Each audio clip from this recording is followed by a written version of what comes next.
Clouds, expect loud venting. Well, you can hear that venting now.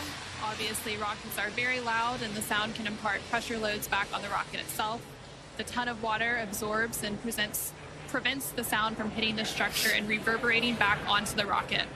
And that call out for auto idle puts the rocket in a state the flight computers understand before it takes over, making sure the transition to final countdown is smooth and all the flight computers on board are in sync and configured for launch. Falcon 9 is in startup. And now we just heard that Falcon 9 is in startup. Command is in countdown. And in the final countdown, less than a minute to go, and at the time of launch, the space station will be flying 260 statute miles over the west coast of Australia. Dragon, SpaceX. Go for launch. And great call out. SpaceX, Dragon Crew 10, copy, go for launch. Great call out that we're go for launch, and we do have a large crowd here in front of Mission Control. T-minus 30 seconds. Waiting to watch Crew 10 take off today.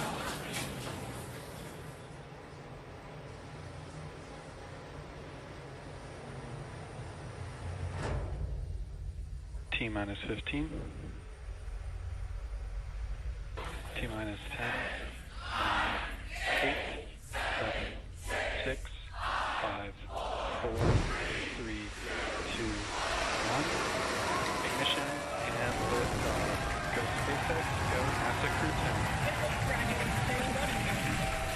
Copy, 1 Alpha. And liftoff of Crew 10 now Vehicles soaring to the pitching down International range. Space Station. 1.7 million pounds of thrust now propelling Falcon 9 and Crew 10. And we're continuing to get good call-outs on the first stage performance so far.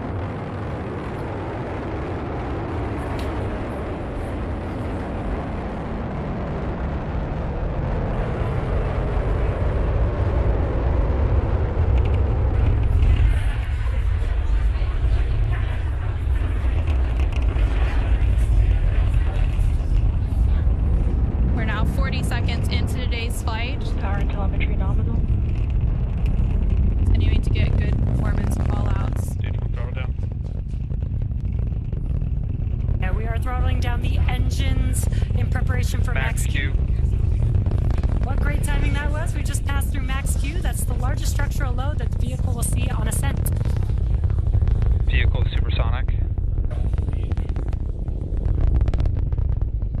Stage 1, throttle up. We're now just over 1 minute and 10 seconds into today's flight, traveling at more than 1,400 miles per hour. Stage 1 Bravo. And we just heard that SpaceX call out copies, 1 for Bravo. 1 Bravo, which means we're in the second and final abort mode for the first stage, continuing to get good performance. And the crew already pulling over 2 Gs. Next up, we'll have a couple of events happening in rapid succession. Back chill started. First will be that engine chill on the second stage impact engine, which we just heard. And then we'll have MECO, or main engine cutoff, where the 9 engines on the first stage will cut off ahead of the first and second stages, will be separating from one another. Then the single Merlin vacuum engine on the second stage will ignite and continue to carry Crew 10 to orbit while the first stage begins its journey back to Earth. Now we're just 2 minutes into today's flight. The vehicle is traveling just under 4,000 miles